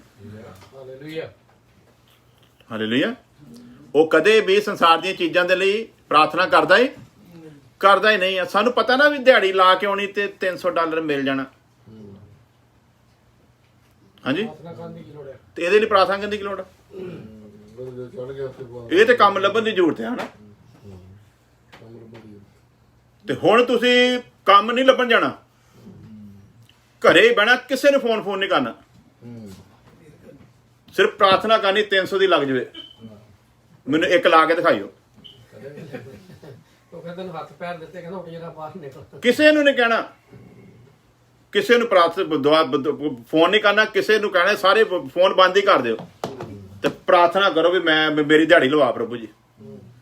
ਇਹ ਜਿਹੜਾ ਤਿੰਨੇ ਲੋਕਾਂ ਦਾ ਮਾਲਕ ਉਹ ਨਹੀਂ ਕਦੀ ਲਵਾਊਗਾ, ਕਿਉਂਕਿ ਉਹਨੇ ਤੁਹਾਨੂੰ ਬੁੱਧੀ ਤੇ ਸਮਝ ਦਾ ਆਤਮਾ ਦਿੰਦਾ। ਕਹਿੰਦਾ ਬੰਦੇ ਦੇ ਪੁੱਤਰਾ ਘਰੋਂ ਨਿਕਲ, ਉੱਠ, ਤੈਨੂੰ ਸੌਣ ਦੇ ਲਈ ਮੰਜਾ ਦਿੱਤਾ ਨਹੀਂ, ਆਰਾਮ ਕਰਨ ਲਈ ਦਿੱਤਾ। 4 ਘੰਟੇ ਦੇ ਲਈ ਆਰਾਮ ਬਤੇਰਾ, ਉੱਠ ਜਾ, ਛੱਡ ਦੇ ਮੰਜਾ। ਸਾਡੀ ਬਸਤੀ ਬਾਖੇ ਇੱਕ ਦਰਜੀ ਸੀਗਾ, ਉਹ ਕਿਤੇ 4 ਘੰਟੇ ਤੋਂ ਬਾਅਦ ਸੌਂ ਜਾ ਆਪਣੇ ਮੂੰਹ ਤੇ ਚਪੇੜਾ ਮਾਰ ਦਿੰਦਾ ਸੀ, ਉੱਠ ਕਹਿੰਦਾ ਤੈਨੂੰ ਸੰਸਾਰ ਦੇ ਵਿੱਚ ਪਰਮੇਸ਼ਰ ਸੌਣ ਲਈ ਥੋੜੀ ਲੈ ਕੇ ਆਇਆ। ਚੱਲ ਤੇ ਫਟਾਫਟ ਮਸ਼ੀਨ ਕੀ ਕਰ ਭਲਾ ਚਾਲੂ ਕਰ। ਤਾਂ ਇਹ ਤਾਂ ਕਹਿੰਦੇ ਸੌਣ ਦੇ ਨਾਲ ਉਮਰ ਘਟਦੀ ਆ, ਸੌਣ ਦੇ ਨਾਲ ਉਮਰ ਨਹੀਂ ਘਟਦੀ। ਉਹਦਾ ਮਤਲਬ ਇਹ ਹੈ ਵੀ ਪਰਮੇਸ਼ਰ ਨੇ ਤੁਹਾਨੂੰ 40 ਸਾਲ ਜੀਣ ਦੇ ਲਈ ਭੇਜਿਆ ਸੰਸਾਰ ਦੇ ਵਿੱਚ, 20 ਸਾਲ ਤੁਸੀਂ ਸੌਂ ਕੇ ਕੱਢ ਲਏ ਤੇ ਆਪਣੇ ਆਪ ਹੀ 20 ਸਾਲ ਦੀ ਰਹਿ ਗਈ। ਸਹੀ ਹੈ ਜੀ। ਆਪਣੇ ਆਪ ਹੀ ਰਹਿ ਗਈ ਨਾ 20 ਸਾਲ ਦੀ। ਸੋ ਗੱਲਾਂ ਐਵੇਂ ਨਹੀਂ ਸਿਆਣੇ ਨੇ ਬਣਾਈਆਂ, ਉਹਦੇ ਪਿੱਛੇ ਕੋਈ ਨਾ ਕੋਈ ਕਾਰਨ ਹੈਗਾ। ਸੋ ਅਸੀਂ ਸਮਝਣਾ ਆ ਵੀ ਇਹ ਜਿਹੜਾ ਕੰਮ ਹੋ ਰਿਹਾ ਨਾ, ਪ੍ਰਾਰਥਨਾ ਜਿਹੜਾ ਜਿਹਨੂੰ ਲੋਕੀ ਕਹਿੰਦੇ ਮੇਰੀ ਪ੍ਰਾਰਥਨਾ ਸੁਣੀ ਗਈ, ਇਹ ਯਾਦ ਰੱਖਣਾ ਇਹ ਵੀ ਇੱਕ ਬੜਾ ਵੱਡਾ ਗੁੰਮਰਾਹ ਕਰਨ ਵਾਲੇ ਦਾ ਗੁੰਮਰਾਹ ਕਰਨ ਦੇ ਲਈ ਇੱਕ ਹਥਿਆਰ ਆ। ਆਖੇ ਜੀ ਮੇਰਾ ਮਨ ਕਰਦਾ ਮੈਂ ਮਰਸੀਡੀਜ਼ ਗੱਡੀ ਲੈਣੀ ਤੇ ਮੈਂ ਪ੍ਰਾਰਥਨਾ ਕਰਾਂ ਉੱਥੇ ਬੈਠ ਕੇ, ਪ੍ਰਭੂ ਜੀ ਮਰਸੀਡੀਜ਼ ਗੱਡੀ ਸਵੇਰੇ ਮੇਰੇ ਘਰ ਦੇ ਬਾਹਰ ਆ ਜਾਊਗੀ। ਜੇ ਆਊਗੀ ਤੇ ਦੂਜਾ ਲੈ ਕੇ ਆਊਗਾ। ਅਸਲੀ ਈਸ਼ਵਰ ਤੁਹਾਡੇ ਘਰ ਦੇ ਬਾਹਰ ਲਿਆ ਕੇ ਮਰਸੀਡੀਜ਼ ਗੱਡੀ ਕਦੇ ਖੜੀ ਕਰੂਗਾ ਨਹੀਂ। ਹਾਂ ਤੁਸੀਂ ਉਹਨੂੰ ਪ੍ਰਾਪਤ ਕਰਨਾ ਹੈ, ਜੇ ਤੁਹਾਡੀ ਸ਼ੌਕ ਹੈਗਾ ਤੇ ਫਿਰ ਮਿਹਨਤ ਕਰੋ ਤੇ ਲੈ ਆਓ। ਉਹਦੇ ਲਈ ਪ੍ਰਾਰਥਨਾ ਦੀ ਜ਼ਰੂਰਤ ਨਹੀਂ ਹੈ। ਤੇ ਜਿਨ੍ਹਾਂ ਦੇ ਕੋਲ ਉਹਨੇ ਦੇ ਦਿੱਤੀ ਆ ਉਹ ਤੇ ਕਹਿੰਦੇ ਪ੍ਰਭੂ ਜੀ ਦਿੱਤੀ ਆ ਤੇ ਤੇਰੇ ਕੰਮ ਦੇ ਲਈ ਇਸਤੇਮਾਲ ਹੋਵੇ। ਹਾਂਜੀ ਕੀ ਹੁੰਦਾ ਭਲਾ? ਜੋ ਕੁਛ ਵੀ ਉਹਦਾ ਹੈਗਾ ਕਾਹਦੇ ਲਈ ਦਿੱਤਾ ਭਲਾ ਉਹਨੇ ਸਾਨੂੰ? ਉਹਦੇ ਲਈ ਆ। ਜੋ ਕੁਛ ਹੈਗਾ ਉਹਦਾ ਆ ਤੇ ਉਹਦੇ ਲਈ ਆ। ਉਹ ਸਾਡੇ ਭਾਵੇਂ ਸਿਰੇ ਪਲੇਨ ਦੇ ਦੇਵੇ, ਕਿਹਦੇ ਲਈ ਆ ਭਲਾ? ਉਹ ਉਹਦੇ ਲਈ ਆ। ਸਾਡੇ ਨਾਲ ਢੱਡਰੀਆਂ ਵਾਲਾ ਚੰਗਾ ਅਗਲੇ ਉਹ ਬਹਿਸ ਕਰਨ ਦੇ ਸੀ, ਕਹਿੰਦਾ ਤੁਸੀਂ ਕਿਹੜੇ ਮੈਨੂੰ ਭਾਈਆਂ ਦੇ ਨਾਮ ਮਨਾਉਣ ਡਏ ਹੋ? ਕਹਿੰਦਾ ਜਿੰਨੇ ਵੀ ਜੋ ਭਾਵੇਂ ਕਿਸੇ ਅਕਾਲ ਤਖਤ ਤੇ ਬੈਠਾ ਹੋਵੇ, ਪੰਜਾ ਸਾਹਿਬ ਬੈਠਾ ਹੋਵੇ, ਭਾਵੇਂ ਜਿੱਥੇ ਮਰਜ਼ੀ ਬੈਠਾ ਹੋਵੇ, ਕਹਿੰਦਾ ਤੁਸੀਂ ਮੈਨੂੰ ਕਿਸੇ ਨਾਲ ਨਹੀਂ ਮਿਲਾ ਸਕਦੇ। ਤੁਸੀਂ ਇਹ ਨਾ ਦੇਖੋ ਭਾਈ ਰਣਜੀਤ ਸਿੰਘ ਢੱਡਰੀਆਂ ਵਾਲਾ ਲਗਜ਼ਰੀ ਜ਼ਿੰਦਗੀ ਜੀਣ ਡਿਆ, ਕਹਿੰਦਾ ਮੇਰੇ ਨਾਂ ਤੇ ਦੱਸੋ ਕੀ ਆ? ਮੈਂ ਸਭ ਕੁਛ ਜੋ ਕੁਛ ਵੀ ਹੈਗਾ ਪੰਥ ਦੇ ਨਾਂ ਤੇ ਕਰਾਇਆ। ਇੱਕ ਵੀ ਚੀਜ਼ ਕਹਿੰਦਾ ਤੁਸੀਂ ਸਿੱਧ ਨਹੀਂ ਕਰ ਸਕਦੇ ਜਿਹੜੀ ਮੇਰੇ ਨਾਂ ਦਿੱਤੇ ਹੋਵੇ। ਤੇ ਜੇ ਕਹਿੰਦਾ ਮੈਨੂੰ ਮਰਸੀਡੀਜ਼ ਗੱਡੀਆਂ ਦੇ ਵਿੱਚ ਜਾਂ ਕਿਸੇ ਨੇ ਬਿਠਾਇਆ ਨਾ ਰੇਂਜ ਰੋਵਰਾਂ ਦੇ ਵਿੱਚ, ਤੇ ਉਹ ਪਬਲਿਕ ਨੇ ਬਿਠਾਇਆ ਹੋਇਆ ਹੈ। ਇਹਨਾਂ ਨੇ ਹੀ ਮੇਰੀ ਸੇਵਾ ਨੂੰ ਬਾਕੀਆਂ ਨੂੰ ਕਹਿੰਦਾ ਨਹੀਂ ਦੇਤੀ। ਬਾਕੀਆਂ ਨੂੰ ਕਿਉਂ ਨਹੀਂ ਦੇਤੀ? ਕਹਿੰਦਾ ਮੈਨੂੰ ਕਾਹਲੀ ਦਿੱਤੀਆਂ? ਇਸੇ ਲਈ ਦਿੱਤੀਆਂ ਉਹਨੂੰ ਪਤਾ ਵੀ ਭਾਈ ਜੀ ਸੇਵਾ ਕਰ ਰਹੇ ਆ ਤੇ ਇਹਨਾਂ ਨੂੰ ਆਹ ਚੀਜ਼ਾਂ ਹੋਣੀਆਂ ਚਾਹੀਦੀਆਂ। ਤੇ ਕਹਿੰਦਾ ਮੈਂ ਉਹਨਾਂ ਦਾ ਲੁਤਫ ਨਹੀਂ ਉਠਾਉਂਦਾ। ਉਹ ਸਭ ਕੁਛ ਕਿਹਦੇ ਨਾਂ ਤੇ? ਪੰਥ ਦੇ ਨਾਂ ਤੇ। ਕਹਿੰਦਾ ਇੱਕੋ ਇੱਕ ਭਾਈ ਪੰਜਾਬ ਦੇ ਵਿੱਚ ਇੰਡੀਆ ਵਿੱਚ ਤੁਹਾਨੂੰ ਮਿਲੂਗਾ ਜਿਹਨੇ ਸਭ ਕੁਛ ਪੰਥ ਦੇ ਨਾਮ ਤੇ ਕਰਾਇਆ ਹੋਇਆ, ਆਪਣੇ ਨਾਂ ਤੇ ਉਹਦੇ ਕੁਛ ਵੀ ਨਹੀਂ। ਸਾਡੇ ਨਾਲ ਤੇ ਫਿਰ ਉਹ ਨਹੀਂ ਚੰਗੇ। ਸਾਡੇ ਦੇ ਭਾਈਆਂ ਨੇ ਚਰਚ ਵੀ ਆਪਣੇ ਨਾਂ ਤੇ ਕਰਾਇਆ ਹੁੰਦਾ, ਜਦ ਕਿ ਚਰਚ ਕਦੀ ਆਪਣੇ ਨਾਂ ਤੇ ਕਰਾਉਣਾ ਹੀ ਨਹੀਂ ਚਾਹੀਦਾ। ਸਿੱਧਾ ਪਾਪ ਆ। ਚਰਚ ਵੀ ਆਪਣੇ ਪਰਸਨਲ ਨਾਮ ਤੇ ਕਰਾਇਆ ਹੁੰਦਾ, ਜਦ ਕਿ ਚਰਚ ਨੂੰ ਅਸੀਂ ਪਰਸਨਲ ਆਪਣੇ ਨਾਮ ਤੇ ਕਦੇ ਵੀ ਕਰਾ। ਕੱਲ ਨੂੰ ਅਸੀਂ ਅਮਰੀਕਾ ਦੀ ਚਰਚ ਬਣਾਈ, ਇਕਬਾਲ ਗਿੱਲ ਦਾ ਚਰਚ ਨਹੀਂ ਹੋਣਾ। ਉਹ ਸੰਸਥਾ ਦਾ ਚਰਚ ਹੋਣਾ। ਕੱਲ ਨੂੰ ਇਕਬਾਲ ਗਿੱਲ ਮਰਦਾ, ਦੂਜਾ ਹੋਊਗਾ, ਉਹ ਮਰਦਾ, ਤੀਜਾ ਹੋਊਗਾ। ਸੰਸਥਾ ਦੇ ਨਾਂ ਤੇ ਹੋਣਾ ਤੇ ਸੰਸਥਾ ਦੇ ਲਈ ਹੋਣਾ ਆ। ਇਸ ਲਈ ਬੱਚੇ ਨੇ ਲਿਖਿਆ ਜੋ ਕੁਝ ਪਰਮੇਸ਼ਵਰ ਤੋਂ ਤੁਹਾਨੂੰ ਪ੍ਰਾਪਤ ਹੁੰਦਾ ਹੈ ਨਾ, ਉਹ ਪਰਮੇਸ਼ਵਰ ਦੇ ਲਈ ਆ। ਸਾਡਾ ਉਹਦੇ ਵਿੱਚ ਕੋਈ ਵੀ ਤੇ ਉਹਦੇ ਉੱਤੇ ਕੁੰਡਲੀ ਮਾਰ ਕੇ ਵੀ ਬਹਿਣਾ, ਉਹਦੇ ਉੱਤੇ ਕੁੰਡਲੀ ਮਾਰ ਕੇ ਨਹੀਂ ਬਹਿਣਾ। ਇਸ ਕਰਕੇ ਅਸੀਂ ਇੱਕ ਚੀਜ਼ ਸਿੱਖ ਲਈਏ ਤੇ ਗੁੰਮਰਾਹ ਨਾ ਹੋਈਏ। ਲੋਕੀ ਜਿਹੜੇ ਆ ਇਹ ਦੁਆਵਾਂ ਕਰ ਕਰਕੇ ਦੱਸਦੇ ਨਾ, ਗਵਾਹੀਆਂ ਦਿੰਦੇ ਆ, ਇਹ ਅਸੀਂ ਧਿਆਨ ਰੱਖਣਾ ਆ। ਗਵਾਹੀ ਆਪਣੇ ਆਪ 'ਚ ਬਿਆਨ ਕਰਦੀ ਹੈ ਇਹ ਕੰਮ ਪਰਮੇਸ਼ਵਰ ਵੱਲੋਂ ਹੋਇਆ ਕਿ ਨਹੀਂ ਹੋਇਆ। ਔਰ ਉਹ ਗਵਾਹੀ ਕਿੱਦਾਂ ਆ? ਉਸ ਬੰਦੇ ਦਾ, ਗਵਾਹੀ ਦੇਣ ਵਾਲੇ ਦਾ ਆਪਣਾ ਪਰਸਨਲ ਜੀਵਨ ਹੀ ਦੱਸਦਾ ਉਹ ਕਿੱਥੇ ਖੜਾ ਹੈ। ਆਪਣੀ ਅੱਖਾਂ ਨੂੰ ਬੰਦ ਕਰਦੇ ਆ, ਸਿਰਾਂ ਝੁਕਾਉਂਦੇ ਆ। ਹਾਲੇਲੂਇਆ। ਧੰਨਵਾਦ ਤੇਰਾ ਸ਼ੁਕਰ ਐ ਖੁਦਾ ਤੇਰੇ ਤੋਂ ਮੰਗ ਲੈਨੇ ਕਿ ਤੁਸੀਂ ਆਪਣੇ ਲੋਕਾਂ ਨੂੰ ਸਮਝ ਔਰ ਗਿਆਨ ਦੇ ਆਤਮਾ ਦੇ ਨਾਲ ਭਰਪੂਰ ਕਰੋ, ਤਾਂ ਕਿ ਉਹ ਤੁਹਾਡੇ ਵਿੱਚ ਔਰ ਇਸ ਸੰਸਾਰ ਦੇ ਈਸ਼ਵਰ ਵਿਚਲੇ ਫਰਕ ਨੂੰ ਸਮਝ ਸਕਣ। ਉਹ ਸਵਰਗੀ ਜੀਵਨ ਔਰ ਸੰਸਾਰਿਕ ਜੀਵਨ ਨੂੰ ਸਮਝ ਸਕਣ, ਤਾਂ ਕਿ ਜਿਸ ਮਕਸਦ ਦੇ ਲਈ ਤੁਸੀਂ ਬੁਲਾਇਆ ਖੁਦਾਵੰਦ, ਆਪਣੇ ਜੀਵਨ ਦੇ ਵਿੱਚ ਉਸ ਮਕਸਦ ਨੂੰ ਪੂਰਾ ਕਰ ਸਕਣ। ਹਰੇਕ ਦੀਆਂ ਆਤਮਿਕ ਅੱਖਾਂ ਖੁੱਲਣ ਖੁਦਾਵੰਦ, ਔਰ ਉਹ ਆਤਮਿਕ ਕੰਮਾਂ ਦੇ ਉੱਤੇ ਹੀ ਲੱਗਣ ਖੁਦਾਵੰਦ। ਔਰ ਹਰੇਕ ਜ਼ਿੰਦਗੀ ਜਿਹਨੇ ਵੀ ਇਸ ਵਚਨ ਨੂੰ ਸੁਣਿਆ ਆਪਣੇ ਮਨ ਦੇ ਵਿੱਚ ਬਿਠਾਵੇ ਔਰ ਉਸ ਸੰਸਾਰ ਦੇ ਲਈ ਪੂਰਾ ਯਤਨ ਕਰੇ, ਜਿਸ ਸੰਸਾਰ ਦੇ ਲਈ ਤੁਸੀਂ ਵਚਨ 'ਚ ਲਿਖ ਕੇ ਦਿੱਤਾ ਕਿ ਮੈਂ ਜਾਂਦਾ ਹਾਂ ਤਾਂ ਜੋ ਤੁਹਾਡੇ ਲਈ ਜਗ੍ਹਾ ਤਿਆਰ ਕਰਾਂ, ਫਿਰ ਮੈਂ ਆਵਾਂਗਾ ਅਤੇ ਤੁਹਾਨੂੰ ਨਾਲ ਲੈ ਜਾਵਾਂਗਾ। ਹਰੇਕ ਨਵਾਂ ਜਨਮ ਪਾਏ ਹੋਏ ਇਨਸਾਨ ਦੀ ਦੌੜ ਸਿਰਫ ਔਰ ਸਿਰਫ ਉਹ ਸੰਸਾਰ ਜੋ ਤੁਸੀਂ ਸਾਡੇ ਲਈ ਤਿਆਰ ਕਰ ਰਹੇ ਹੋ ਉਹੀ ਹੋਵੇ ਖੁਦਾਵੰਦ। ਇੱਕ ਇੱਕ ਜ਼ਿੰਦਗੀ ਜਿਹਨੇ ਇਸ ਵਚਨ ਨੂੰ ਸੁਣਿਆ ਔਰ ਅੱਗੇ ਵੀ ਜਿਹੜੇ ਲੋਕ ਸੋਸ਼ਲ ਮੀਡੀਆ ਦੇ ਦੁਆਰਾ ਸੁਣਨ, ਹਰੇਕ ਜ਼ਿੰਦਗੀ ਦੇ ਉੱਤੇ ਤੇਰੇ ਵੱਡੇ ਰਹਿਮ ਨੂੰ ਮੰਗ ਲੈਂਦੇ ਖੁਦਾਵੰਦ। ਗੁੰਮਰਾਹ ਕਰਨ ਵਾਲੇ ਆਤਮਾ ਤੋਂ ਆਪਣੇ ਲੋਕਾਂ ਨੂੰ ਬਚਾ ਕੇ ਰੱਖੋ ਔਰ ਤੁਹਾਡੇ ਆਤਮਾ ਦੀ ਅਗਵਾਈ ਦੇ ਵਿੱਚ ਚੱਲਦੇ ਹੋਏ ਤੁਹਾਡੇ ਲੋਕ ਤੁਹਾਡੀ ਨੇਕ ਇੱਛਾ ਨੂੰ ਜਾਣਨ ਔਰ ਪੂਰਾ ਕਰ ਸਕਣ। ਸਾਡੀ ਪ੍ਰਾਰਥਨਾ ਸੁਣੋ, ਕਬੂਲ ਕਰੋ ਮਸੀਹ ਯਿਸੂ ਦੇ ਨਾਮ ਦੇ ਵਿੱਚ। ਵਤਨ ਸਿਉ ਨਹੀਂ ਸਾਡਾ ਯਾਰੋ, ਅਸਲ ਠਿਕਾਣਾ ਏ, ਇੱਥੇ ਮਨ ਨਾ ਲਾਇਓ ਆਇਓ, ਅਸੀਂ ਸਵਰਗੀ ਜਾਣਾ ਏ, ਇੱਥੇ ਮਨ ਨਾ ਲਾਇਓ ਆਇਓ, ਅਸੀਂ ਸਵਰਗੀ ਜਾਣਾ ਏ। ਵਤਨ ਸਿਉ ਨਹੀਂ ਸਾਡਾ ਯਾਰੋ, ਵਤਨ ਸਿਉ ਨਹੀਂ ਸਾਡਾ ਯਾਰੋ, ਅਸਲ ਠਿਕਾਣਾ ਏ, ਇੱਥੇ ਮਨ ਨਾ ਲਾਇਓ ਆਇਓ, ਅਸੀਂ ਸਵਰਗੀ ਜਾਣਾ ਏ, ਇੱਥੇ ਮਨ ਨਾ ਲਾਇਓ ਆਇਓ, ਅਸੀਂ ਸਵਰਗੀ ਜਾਣਾ ਏ। ਇਹ ਘਰ ਸਾਡਾ ਹੈ ਜਾਣਾ ਤੇ ਉਹ ਘਰ ਸਾਡਾ ਪੱਕਾ, ਇਹ ਘਰ ਸਾਡਾ ਹੈ ਜਾਣਾ ਤੇ ਉਹ ਘਰ ਸਾਡਾ ਪੱਕਾ। ਦੁਨੀਆ ਤੋਂ ਮੈਂ ਨਜ਼ਰ ਹਟਾ ਕੇ ਅੱਖ ਉਸ ਘਰ ਤੇ ਰੱਖਾਂ, ਦੁਨੀਆ ਤੋਂ ਮੈਂ ਨਜ਼ਰ ਹਟਾ ਕੇ ਅੱਖ ਉਸ